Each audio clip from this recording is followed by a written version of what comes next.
ओम श्री विष्णवे नमः। हरे कृष्णा। ओम नमः शिवाय। नमस्कार भक्तों, ज्येष्ठ पूर्णिमा की आप सभी भक्तों को हार्दिक शुभकामनाएं। लक्ष्मी नारायण भगवान का आशीर्वाद आप सभी भक्तों पर सदैव बना रहे। पूर्णिमा के दिन भगवान श्री हरि विष्णु का पूजन करने, व्रत करने और कथा को सुनने मात्र से जीवन में सुख शांति आती है। घर परिवार में धन धान्य की कोई कमी नहीं रहती। तो आइए सुनते हैं पूर्णिमा व्रत की संपूर्ण कथा।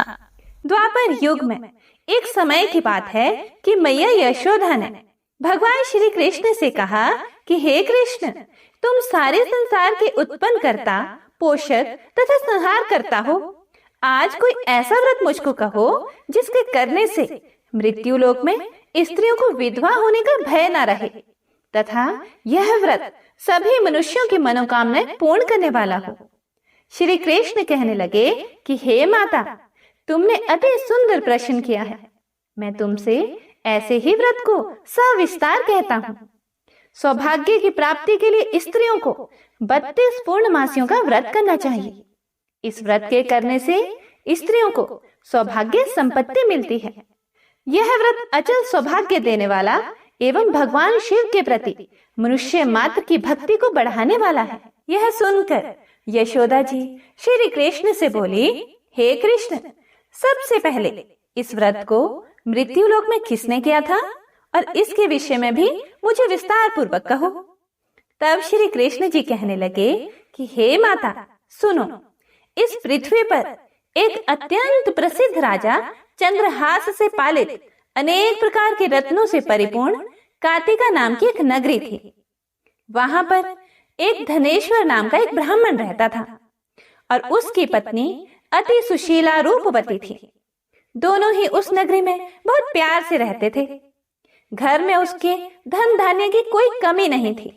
बस उन दोनों को एक बड़ा दुख था कि उनके पास कोई संतान नहीं थी। इस दुख से वो बहुत ज्यादा दुखी रहते थे। एक समय की बात है कि एक बड़ा तपस्वी योगी उस नगरी में आया। वह योगी उस ब्राह्मण के घर को छोड़कर अन्य सभी घरों से भिक्षा लाकर भोजन खाया करता था। रूपवती से वह भिक्षा नहीं लिया करता था। उस योगी ने एक दिन रूपवती से भिक्षा ना लेकर किसी अन्य घर से भिक्षा लेकर गंगा किनारे जाकर भिक्षा से प्राप्त अन्न को प्रेम पूर्वक खा रहा था कि धनेश्वर ने योगी का यह सब कार्य किसी प्रकार से देख लिया। अपनी भिक्षा के अनादर से दुखी होकर धनेश्वर उन योगी से बोला, हे महात्मन, आप सभी घरों से भिक्षा लेते हैं किंतु मेरे घर की भिक्षा कभी भी नहीं लेते। आप ऐसा क्यों करते हैं? इसका कारण क्या है? योगी ने कहा कि निःसंतान के घर की भीख पतितों के अन्न के तुल्य होती है और जो पतितों का अन्न खाता है वह भी पतित अर्थात भ्रष्ट हो जाता है। क्योंकि तुम निःसंतान हो, इसीलिए भ्रष्ट हो जाने के भय से मैं तुम्हारे घर की भिक्षा नहीं लेता हूँ। यह बात सुनकर धनेश्वर बहुत दुखी हुआ और हाथ जोड़कर योगी के पैरों में गिर पड़ा तथा आर्त भाव से कहने लगा, हे महाराज, यदि ऐसा है तो आप मुझको पुत्र प्राप्ति का कोई उपाय बताइए। आप तो सर्वज्ञ हैं, मुझ पर अवश्य ही यह कृपा कीजिए। धन की मेरे घर में कोई भी कमी नहीं है, परंतु मैं पुत्र न होने के कारण बहुत ज्यादा दुखी हूँ। आप मेरे इस दुख का हरण करें। आप समर्थवान हैं। यह सुनकर योगी कहने लगा, हे ब्राह्मण, तुम चंडी की आराधना करो। यह सुनकर वह अपने घर चला गया और घर जाकर उसने अपनी पत्नी से यह सब वृतांत कहा और स्वयं तप के निमित्त वन में चला गया। वन में जाकर उसने चंडी की उपासना की और उपवास किया। चंडी ने 16वें दिन उसको स्वप्न में दर्शन दिया और कहा, हे धनेश्वर, जा, तेरे पुत्र होगा, परंतु वह 16 वर्ष की आयु में ही मृत्यु को प्राप्त हो जाएगा। यदि तुम दोनों स्त्री पुरुष 32 पूर्णमासियों का व्रत विधि पूर्वक करोगे तो वह दीर्घ आयु होगा। जितनी तुम्हारी सामर्थ्य हो, आटे के दिए बनाकर शिव जी का पूजन करना। सुबह होने पर इस स्थान के समीप ही तुम्हें एक आम का वृक्ष दिखाई देगा। उस पर तुम चढ़कर एक फल तोड़कर शीघ्र अपने घर चले जाना। अपनी पत्नी से सब वृतांत कहना। ऋतु स्नान के पश्चात वह स्वच्छ होकर श्री शंकर जी का ध्यान करके उस फल को खा लेगी।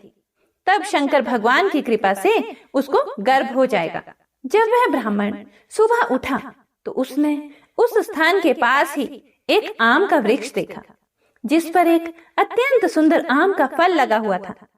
उस ब्राह्मण ने उस आम के वृक्ष पर चढ़कर उस फल को तोड़ने का प्रयास किया, लेकिन वृक्ष पर कई बार प्रयास करने पर भी वह नहीं चढ़ पाया। तब तो उस ब्राह्मण को बहुत चिंता होने लगी और विघ्न विनाशक श्री गणेश जी की वंदना करने लगा।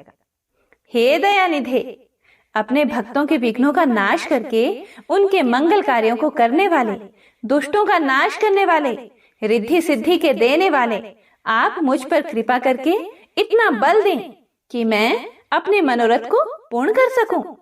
इस प्रकार गणेश जी की प्रार्थना करने पर उनकी कृपा से, गणपति जी की कृपा से धनेश्वर वृक्ष पर चढ़ गया और उसने एक अति सुंदर आम का फल देखा।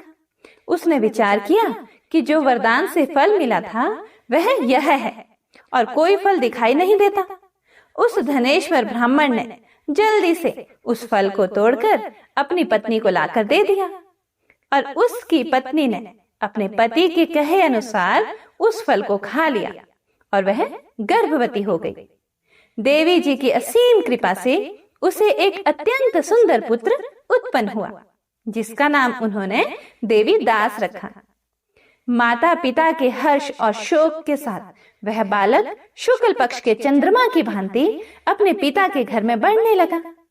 भवानी की कृपा से वह बालक बहुत ही सुंदर, सुशील और विद्या पढ़ने में बहुत ही निपुण हो गया।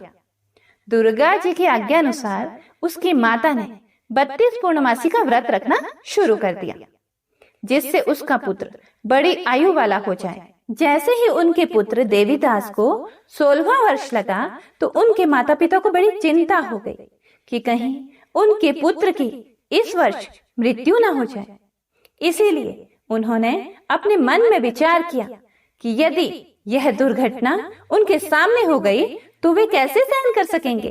फिर उन्होंने देवीदास के मामा को बुलाया और कहा कि हमारी इच्छा है कि देवीदास 1 वर्ष तक काशी में जाकर विद्या अध्ययन करे और उसको अकेला भी नहीं छोड़ना चाहिए। इसीलिए साथ में तुम चले जाओ और 1 वर्ष के बाद इसको वापस लौटा लाना। सब प्रबंध करके उसके माता पिता ने काशी जाने के लिए देवीदास को एक घोड़े पर बैठाकर उसके मामा को उसके साथ भेज दिया। लेकिन यह बात उसके मामा या किसी और से नहीं कही। फिर धनेश्वर ने अपनी पत्नी के साथ मिलकर अपने पुत्र की मंगल कामना तथा दीर्घ आयु के लिए भगवती दुर्गा की आराधना और पूर्णमासियों का व्रत करना शुरू कर दिया। इस प्रकार बराबर 32 पूर्णमासी का व्रत पूरा किया। कुछ समय के बाद एक दिन वह दोनों मामा भांजा मार्ग में रात्रि बिताने के लिए किसी गांव में ठहरे हुए थे। उस दिन उस गांव में एक ब्राह्मण की अत्यंत सुंदरी, सुशीला, विदुषी और गुणवती कन्या का विवाह होने वाला था।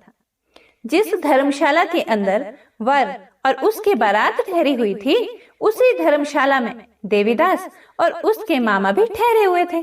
संयोगवश कन्या को तेल आदि चढ़ाकर मंडप आदि का कृत्य किया गया तो लगन के समय वर को धनुर्वात हो गया, मतलब एक प्रकार का रोग जिसमें हड्डियां टेढ़ी हो जाती हैं, लकवा हो गया। फिर वर के पिता ने अपने कुटुंबियों से परामर्श करके निश्चय किया कि यह देवीदास मेरे पुत्र जैसा ही सुंदर है, मैं इसके साथ ही लगन करा दूं और बाद में विवाह के जो अन्य कार्य होंगे वो मेरे लड़के के साथ हो जाएंगे। ऐसा सोचकर देवीदास के मामा से जाकर बोला कि तुम थोड़ी देर के लिए अपने भांजे को हमें दे दो, जिससे विवाह के लगन का सब कृत्य सुचारू रूप से हो सके। तब उसका मामा कहने लगा कि जो कुछ भी मधुपर्क आदि कन्यादान के समय वर को मिले वह सब हमें दे दिया जाए, तो मेरा भांजा इस बारात का दूल्हा बन जाएगा। मामा को लालच आ गया था। यह बात वर के पिता ने स्वीकार कर ली। फिर मामा ने अपना भांजा वर बनने को भेज दिया और उसके साथ सब विवाह कार्य रात्रि में विधि पूर्वक संपन्न हो गया। पत्नी के साथ वह भोजन ना कर सका और अपने मन में सोचने लगा कि ना जाने यह कैसी स्त्री होगी। वह एकांत में इसी सोच में गरम निश्वास छोड़ने लगा। उसकी आंखों में आंसू भी आ गए। तब वधू ने पूछा कि क्या बात है, आप इतने उदासीन व दुखी क्यों हो रहे हैं? तब उसने सब बातें जो वर के पिता व उसके मामा में हुई थी उस दुल्हन को बता दी। तब वह कन्या कहने लगी कि यह ब्रह्म विवाह के विपरीत हो कैसे सकता है? देव, ब्राह्मण और अग्नि के सामने मैंने आपको ही अपना पति बनाया है, इसीलिए आप ही मेरे पति हैं। मैं आपकी ही पत्नी रहूंगी, किसी अन्य की कदापि नहीं बनूंगी। तब देवीदास ने कहा, ऐसा मत करिए, ऐसा मत कहिए, क्योंकि मेरी आयु बहुत थोड़ी सी है। मेरे पश्चात आपकी क्या गति होगी? इन बातों को अच्छी तरह से विचार कर लीजिए। परंतु वह लड़की तो बहुत ही दृढ़ विचार वाली थी। बोली कि जो आपकी गति होगी वही मेरी गति होगी। हे स्वामी, आप उठिए और भोजन कीजिए, आप निश्चय ही भूखे होंगे। इसके बाद देवीदास और उसकी पत्नी दोनों ने भोजन किया तथा शेष रात्रि वे सोते रहे। सुबह होते ही देवीदास ने अपनी पत्नी को 3 नगों से जड़ी हुई एक अंगूठी दी, एक रुमाल दिया और बोला, हे प्रिय, इसे ले लो और संकेत समझकर स्थिर मन हो जाओ। मेरा मरण और जीवन जानने के लिए एक पुष्प वाटिका बना लो, उसमें सुगंधी वाली एक नव मलिका लगा लो। उसको प्रतिदिन जल से सिंचा करो और आनंद के साथ खेलो कूदो तथा उत्सव मनाओ। जिस समय और जिस दिन मेरा प्राणांत होगा, अर्थात जिस दिन मेरी मृत्यु हो जाएगी, ये फूल सूख जाएंगे और जब ये फिर हरे हो जाएं, तो जान लेना कि मैं जीवित हूँ।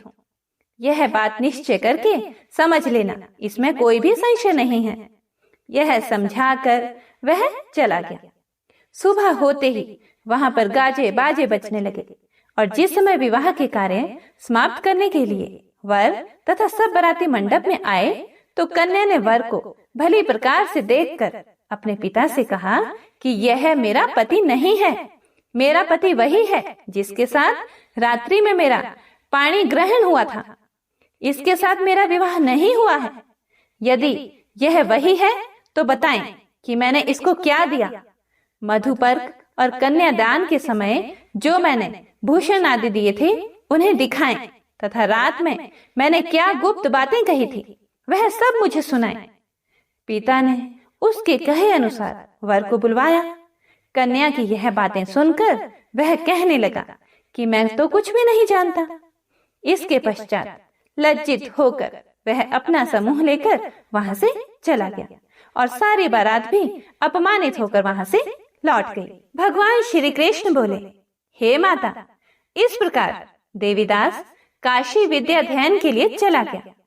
जब कुछ समय बीत गया तो काल से प्रेरित होकर एक सांप रात्रि के समय उसको डसने के लिए वहां पर आया।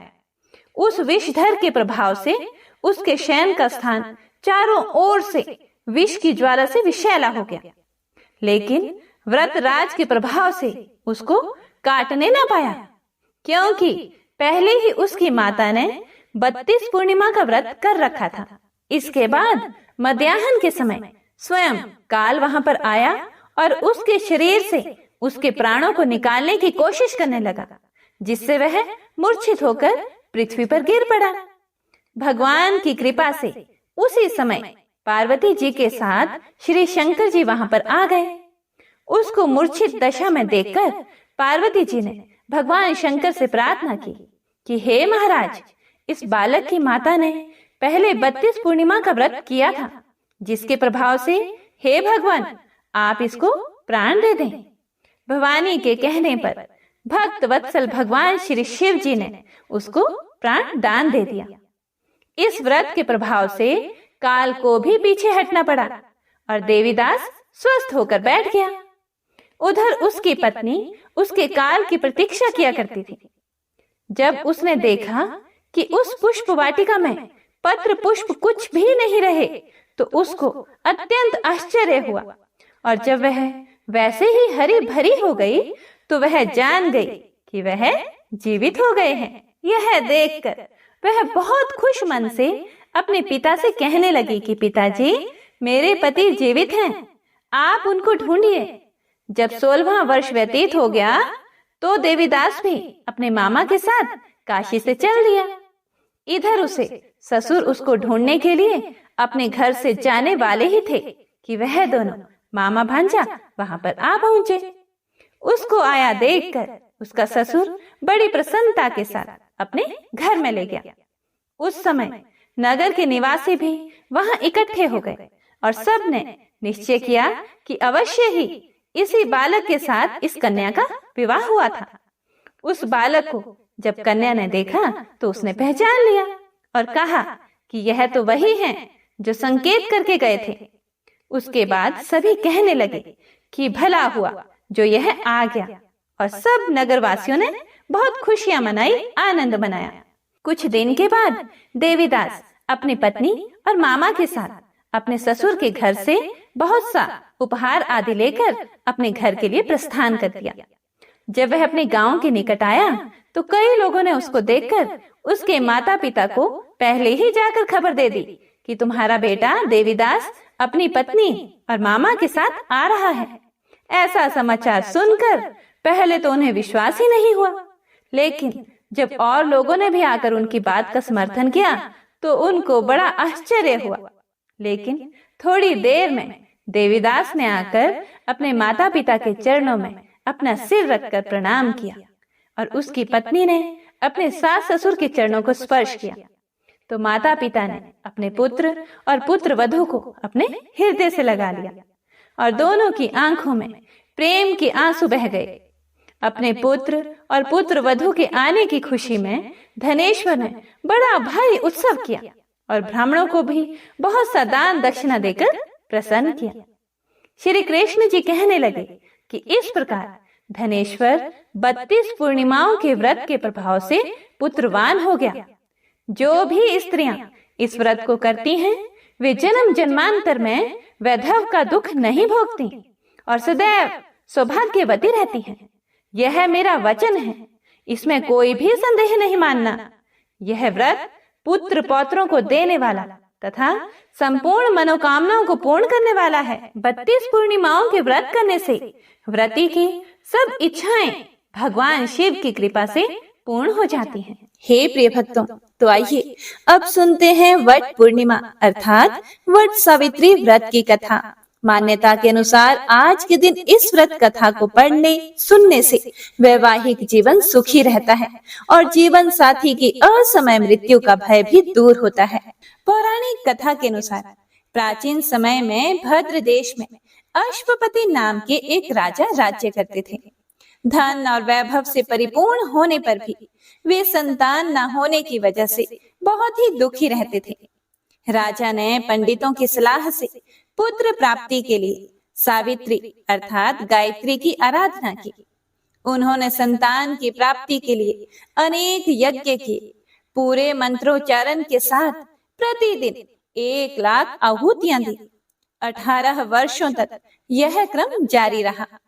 इसके बाद सावित्री देवी ने प्रकट होकर उन्हें वरदान दिया कि हे राजन, तुम्हारे भाग्य में पुत्र तो नहीं है, लेकिन मैं स्वयं पुत्री रूप में तुम्हारे यहाँ जन्म लूंगी। इतना कहकर सावित्री देवी वहां से अंतर ध्यान हो गई। इसके बाद उन पर कृपा हुई। एक बहुत सुंदर कन्या ने जन्म लिया। सावित्री देवी की कृपा से जन्म लेने के कारण से कन्या का नाम भी सावित्री रखा गया। सावित्री सर्वगुण संपन्न थी। वह चंद्रमा की कला के समान नित्य प्रति बढ़ने लगी। अब सावित्री बड़ी हो गई और बड़ी होकर बेहद रूपवान हुई। उसके योग्य कोई वर नहीं मिल रहा था। योग्य वर न मिलने की वजह से सावित्री के पिता बहुत दुखी थे। उन्होंने अपनी पुत्री सावित्री से कहा कि हे पुत्री, तुम स्वयं ही अपने योग्य वर तलाश करके लाओ, और उसे वर तलाशने के लिए भेज दिया। सावित्री पिता की आज्ञा पाकर अपने लिए वर ढूंढने निकल पड़ी। अनेक ऋषियों के आश्रम में गई, तीर्थों में गई, फिर सावित्री तपोवन में पहुंची। तपोवन में उसे साल्व देश के राजा ध्युमतसेन मिले। उनका राज्य किसी ने छीन लिया था, इसीलिए राज्य छीन जाने के कारण वे वहीं तपोवन में रहते थे। उनके पुत्र सत्यवान को देखकर सावित्री ने पति के रूप में उनका वरण किया। इसके बाद सावित्री घर वापस लौट आई। सावित्री जब घर पहुंची तो उसने अपने पिता के साथ नारद ऋषि को देखा और उन्हें प्रणाम किया। अपनी पुत्री को आया देखकर राजा अश्वपति ने सावित्री से उसकी यात्रा का समाचार पूछा। पिता के पूछने पर सावित्री ने बताया कि तपोवन में अपने माता पिताजी के साथ निवास कर रहे सत्यवान मेरे लिए श्रेष्ठ हैं। उन्हें मैंने मन से अपना पति स्वीकार कर लिया है। सावित्री की बात सुनकर ऋषि राज नारद मुनि चौंक उठे और बोले कि हे राजन, सावित्री ने तो बहुत बड़ी भूल कर दी है।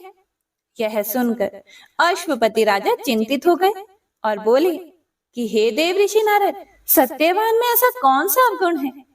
इस पर नारद जी ने कहा, हे राजन, सत्यवान के पिता शत्रुओं द्वारा राज्य से वंचित कर दिए गए हैं। वे वन में तपस्वी जीवन व्यतीत कर रहे हैं और अपनी दृष्टि भी खो चुके हैं।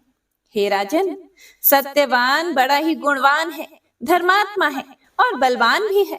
वह रूपवान और समस्त शास्त्रों का ज्ञाता है। वह अपने माता पिता के समान सदा सत्य बोलता है, इसीलिए उसका नाम सत्यवान हुआ। वह सब प्रकार से सावित्री के योग्य है। इतना सब कुछ होते हुए भी उसमें एक भारी दोष है। सत्यवान अल्पायु है। 12 वर्ष की आयु में से अब उसके पास केवल 1 वर्ष की आयु शेष रह गई है। 1 वर्ष के बाद ही उसकी मृत्यु हो जाएगी।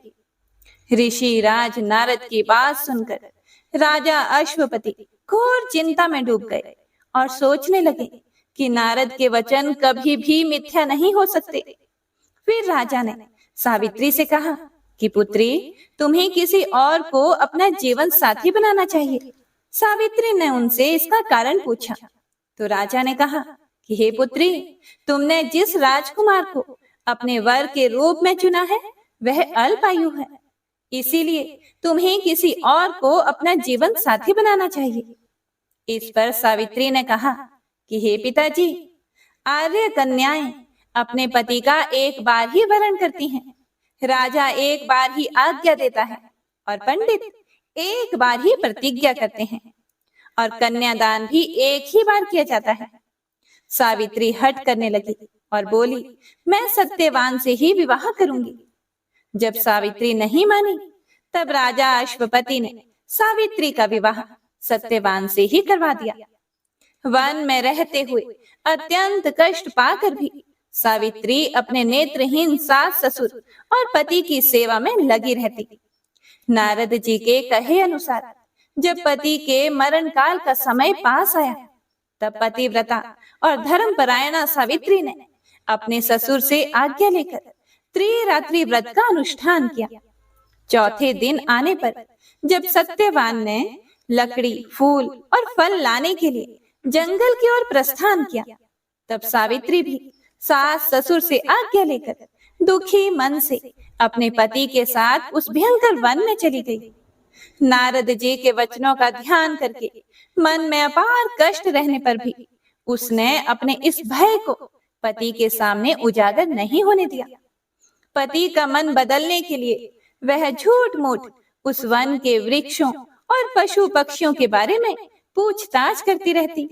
शूरवीर सत्यवान उस भयंकर वन में विशाल वृक्षों, पक्षियों और पशुओं के दल को दिखला दिखला कर थकी हुई और कमल के समान नेत्रों वाली राजकुमारी सावित्री को आश्वासन देते रहते।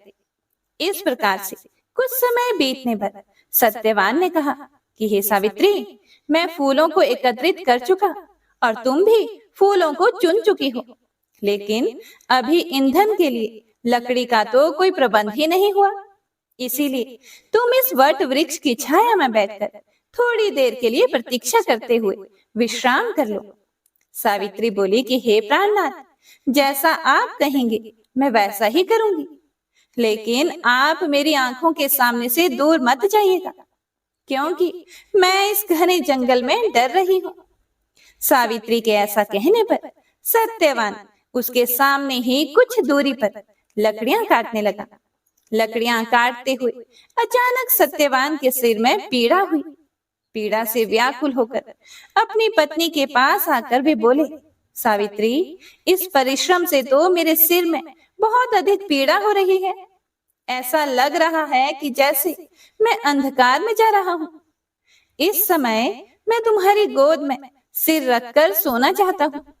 सावित्री से ऐसा कहकर सत्यवान उसकी गोद में सिर रखकर सो गए। सत्यवान के सिर को गोद में रखकर सावित्री सत्यवान का सिर सहलाने लगी। लेटने पर सत्यवान अचेत हो गया। सावित्री चुपचाप आंसू बहाती हुई ईश्वर से प्रार्थना करने लगी। जब सत्यवान अचेत हो गए, तब राजपुत्री सावित्री ने उस स्थान पर स्वयं धर्मराज को आते हुए देखा, जो नील कमल के समान श्याम वर्ण से सुशोभित और पीतांबर धारण किए हुए थे। उनके पीछे मृत्यु सहित काल भी था।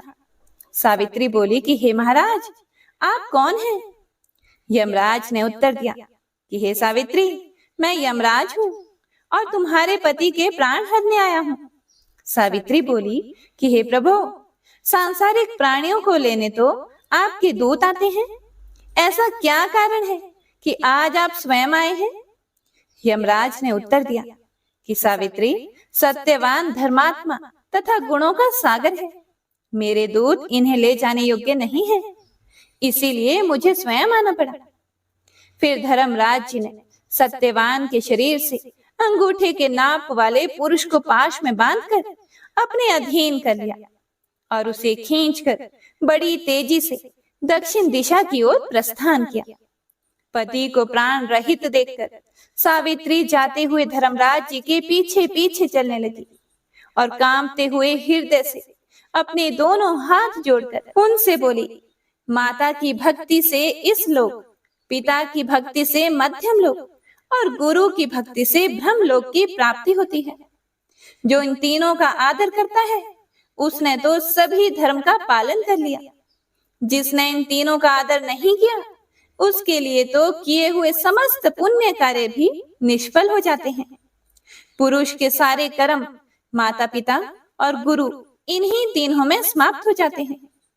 तब यमराज जी ने कहा कि हे सावित्री, तुम हमसे जिस कामना को पूर्ण कराने के लिए आ रही हो, उस कामना को छोड़ दो और यहीं से वापस लौट जाओ। सचमुच संसार में माता पिता और गुरु की सेवा से बढ़कर कोई अन्य धर्म है ही नहीं। तुम्हारा पति गुरुजनों की पूजा में निष्ठा रखने वाला है, किंतु तुम्हारा इस प्रकार से मेरे पीछे पीछे आना मेरे काम में बाधा डाल रहा है, इसीलिए तुम लौट जाओ। लेकिन सावित्री बोली, हे धर्मराज जी, स्त्रियों का पति ही देवता होता है, पति ही उसको शरण देने वाला होता है, इसीलिए साध्वी स्त्रियों को अपने पति का अनुगमन करना चाहिए। पिता, भाई तथा पुत्र परिमित संपत्ति देने वाले होते हैं, किंतु पति अपरिमित संपत्ति का दाता है। भला ऐसे पति की कौन स्त्री पूजा नहीं करेगी? हे धर्मराज, आप मेरे पति को जहां लेकर जा रहे हैं, मुझे भी वहीं लेकर चलिए, नहीं तो मैं अपने प्राण त्याग दूंगी।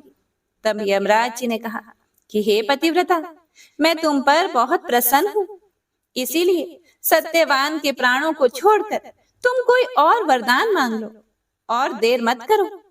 तब सावित्री बोली, हे धर्मज्ञ, जो राज्य से च्युत हो गए हैं तथा जिनकी आंखों की रोशनी चली गई है, मेरे ऐसे महात्मा सास ससुर को राज्य तथा आंखों की रोशनी प्रदान कीजिए। यमराज ने कहा कि हे भद्रे, तुम्हारी यह सब इच्छाएं पूर्ण होगी। तुम अब बहुत दूर तक चली आई हो, तुम्हारे मेरे पीछे पीछे चलने से मेरे काम में विघ्न पड़ेगा और तुम्हें भी थकावट होगी, इसीलिए अब तुम वापस लौट जाओ। तब सावित्री कहने लगी, हे देव श्रेष्ठ, सत्पुरुषों के साथ समागम होने पर भला कैसी मेहनत, कैसा परिश्रम और कैसा दुख। विष, अग्नि, सर्प तथा शस्त्र से लोगों को उतना भय नहीं होता जितना दुष्टों से हुआ करता है। जिस प्रकार सत्पुरुष अपने प्राणों का त्याग करके भी परोपकार करते हैं, इस प्रकार दुर्जन भी अपने प्राणों का परित्याग कर दूसरों को कष्ट देने में तत्पर रहते हैं। यह जगत सत्पुरुषों द्वारा धारण किया जाता है और आप उन सत्पुरुषों के अग्रणी हैं। इसीलिए हे देव, आपके पीछे चलती हुई मुझे कुछ भी दुख नहीं हो रहा है। यमराज जी बोले, हे विशालाक्षी, तुम्हारी इन धर्म युक्त वचनों से मैं बहुत प्रसन्न हूँ। इसीलिए सत्यवान के प्राणों के अलावा दूसरा कोई और वर मांग लो और देर मत करो, यहीं से वापस लौट जाओ। अब की बार सावित्री बोली, मैं 100 सहोदर भाइयों की अभिलाषिनी हूँ। मेरे पिता पुत्रहीन हैं, इसीलिए वे पुत्र लाभ से प्रसन्न हूँ। यह सुनकर यमराज ने सावित्री से कहा कि सावित्री, तुम जैसे आई हो वैसे ही लौट जाओ और अपने पति के अंतिम क्रिया की व्यवस्था करो। अब यह दूसरे लोक में चला गया है, इसीलिए तुम इसके पीछे पीछे नहीं चल सकती हो। क्योंकि तुम पतिव्रता हो, इसीलिए 2 घड़ी तक और मेरे साथ चल सकती हो। हे भद्रे, सत्यवान ने गुरुजनों की सेवा करके महान पुण्य अर्जित किया है, इसीलिए मैं स्वयं इसे लेकर जा रहा हूँ। हे सुंदरी, विद्वान पुरुष को माता पिता और गुरु की सेवा में सदैव तत्पर रहना चाहिए। उनका कभी भी अपमान नहीं करना चाहिए। मनुष्य के जन्म के समय माता और पिता जो कष्ट सहन करते हैं, उसका ऋण सैकड़ों वर्षों में भी नहीं चुकाया जा सकता। इसीलिए मनुष्य को माता पिता तथा गुरु की सर्वदा प्रिय कार्य करना चाहिए, क्योंकि इन तीनों के संतुष्ट होने पर सभी तपस्या संपन्न हो जाती है। हे भद्रे, तुम्हारी कही सभी बातें पूर्ण होंगी। तुम्हारा काम पूरा हो गया है, अब तुम लौट जाओ। तुम्हारे इस प्रकार से मेरे पीछे आने से मेरे कार्य में बाधा पड़ रही है और तुम्हें भी कष्ट हो रहा है, इसीलिए मैं तुमसे बार बार ऐसा कह रहा हूँ। अब सावित्री कहने लगी, हे देवश्रेष्ठ, धर्मोपार्जन के कार्य में कैसी गलानी और कैसा कष्ट। हे देव, ज्ञानी व्यक्ति को सदैव धर्म उपार्जन करना चाहिए, क्योंकि उसका लाभ सभी लाभों से विशेष महत्वपूर्ण है। प्राणी को चाहिए कि कहीं भी जाए, पीछे अकेले धर्म ही जाता है। मित्र और भाई बंधु कोई साथ नहीं देता। इस संसार में और स्वर्ग में मनुष्य जितने भी प्रकार की उत्तम वस्तुओं और भोगों को प्राप्त करता है, वह उनके पुण्य कर्मों का ही फल होता है। इसकी प्राप्ति के उपाय हैं यज्ञ, तप, दान, इंद्रिय निग्रह, क्षमाशील, ब्रह्मचर्य, सत्य, तीर्थ की यात्रा, सत्संग, सेवा, गुरुजनों की सेवा तथा ब्राह्मणों की पूजा। इसीलिए विद्वान पुरुषों को सदा धर्म आचरण करना चाहिए, क्योंकि मृत्यु इसकी प्रतीक्षा नहीं करती कि इसने अपना कार्य पूरा किया या नहीं। प्राणी संसार में मृत्यु से सदैव भयभीत रहते हैं, किंतु पुण्यवान सत्पुरुष सदैव निर्भय होकर जीते हैं। सावित्री की ऐसी बातों को सुनकर यमराज जी फिर बोले, हे विशालाक्षी, तुम्हारी इन धर्म युक्त बातों से मैं बहुत संतुष्ट हूँ। इसीलिए अब तुम सत्यवान के प्राणों के अलावा अन्य कोई और वर मांग लो और देर मत करो, वापस लौट जाओ। तो सावित्री कहने लगी, हे देव, अगर आप देना ही चाहते हैं तो मैं सत्यवान के 100 पुत्रों की मां बनना चाहती हूँ, क्योंकि लोकों में पुत्रहीन की सदगति नहीं होती। क्योंकि यमराज जी ने देखा कि सावित्री लगातार उनके पीछे पीछे चली आ रही है, इसीलिए उन्होंने एक क्षण की भी देरी किए बिना कह दिया कि सावित्री, अब तुम शेष कामनाओं को छोड़कर वापस लौट जाओ और मैं तुम्हारी यह इच्छा अवश्य पूर्ण करूंगा। तब सावित्री ने कहा, धर्म अधर्म के विधान को भली भांति जानने वाले देव, आप ही जगत के स्वामी हैं, क्योंकि आप कर्मों के अनुरूप प्रजाओं का नियमन करते हैं। इसीलिए यम नाम से पुकारे जाते हैं, क्योंकि आप धर्म पूर्वक सारी प्रजा को आनंदित करते हैं।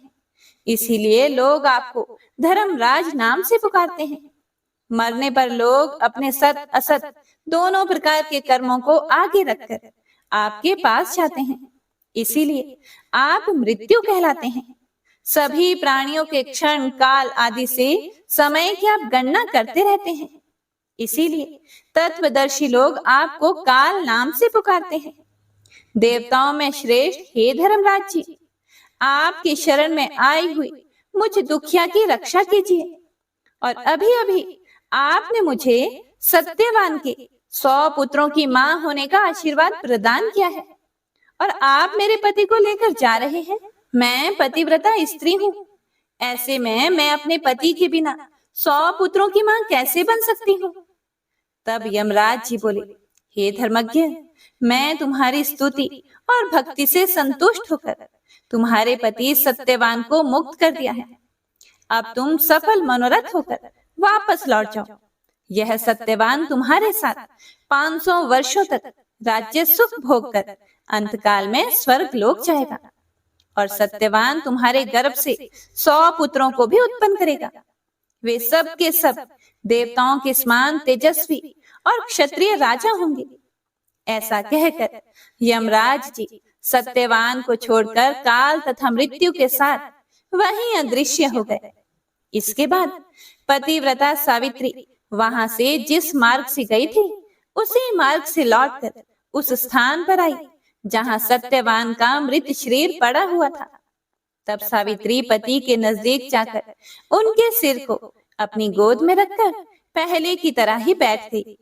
उस समय सूर्योदय अस्ताचल को जा रहे थे, अर्थात अस्त हो रहे थे। थोड़ी देर में सत्यवान ने अपनी आंखें खोली और उठकर बैठ गए। सत्यवान ने सावित्री से कहा, वह पुरुष कहाँ चला गया जो मुझे खींच कर लिए जा रहा था? यहाँ सोते सोते तो मेरा पूरा दिन ही बीत गया। तुमने भी पूरे दिन से कुछ खाया नहीं और वहां आश्रम में मेरे माता पिता को भी मेरे कारण दुख भोगना पड़ा। सावित्री, मैं उन्हें देखना चाहता हूँ, चलो जल्दी चलो। तब सावित्री बोली, हे स्वामी, सूर्य तो अस्त हो गए, चलिए अब हम आश्रम को लौट चले। मैं वहीं सारी घटना विस्तार पूर्वक आपको बताऊंगी। ऐसा कहकर सावित्री अपने पति के साथ आश्रम में जा पहुंची। इसी समय पत्नी सहित द्युमत सेन राजा को नेत्र ज्योति प्राप्त हो गई। वे दोनों अपने पुत्र और पुत्र वधु को वापस आया देखकर बहुत प्रसन्न हुए। सावित्री और सत्यवान ने सपत्नी क्षत्रिय श्रेष्ठ राजा द्युमत सेन को प्रणाम किया। पिता ने अपने पुत्र को गले लगा लिया। उसी समय आनंदित सावित्री ने जैसी घटना घटित हुई थी उसका वर्णन किया और इस रात को अपने व्रत को भी समाप्त किया। अगले दिन प्रातःकाल राजा की सारी प्रजा सेना सहित ढोल नगाड़े बजाते हुए राजा को पुनः राज्य प्रदान करने के लिए निमंत्रण देने आई और यह सूचना दी कि हे राजन, नेत्रहीन होने के कारण जिस राजा ने आपके राज्य को छीन लिया था वे राजा मंत्रियों द्वारा मार डाले गए हैं। अब आप ही राजा हैं।